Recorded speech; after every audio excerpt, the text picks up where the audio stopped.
ఇంగ్లాండ్తో 4వ టెస్ట్ ఈ నెల 23న ఆరంభం కాబోతోంది. మాంచెస్టర్లో ఈ మ్యాచ్ జరగబోతోంది. అయితే 4వ టెస్ట్లో ఫ్లాట్ పిచ్ ఉండే అవకాశం ఉంది. చివరి 2 రోజులు స్పిన్కు అనుకూలంగా ఉండొచ్చనే అంచనాలు ఉన్నాయి. దీంతో భారత్ తుది జట్టు ఎలా ఉండాలన్న దానిపై టీం మేనేజ్మెంట్కు టెన్షన్ తప్పడం లేదు. 3వ టెస్ట్లో స్పిన్ ఆల్రౌండర్లుగా రవీంద్ర జడేజా, వాషింగ్టన్ సుందర్ బరిలో దిగారు.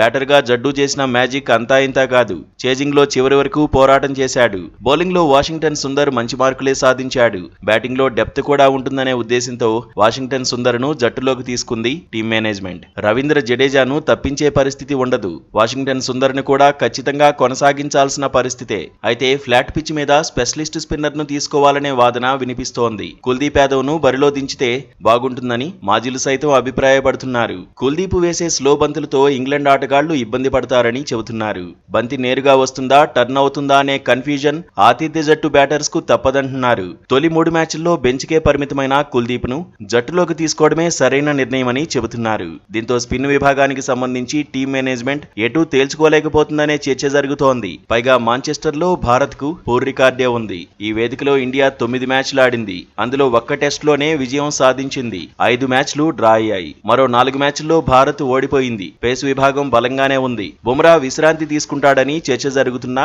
మాజీలు మాత్రం విశ్రాంతి ఇవ్వొద్దని సూచిస్తున్నారు.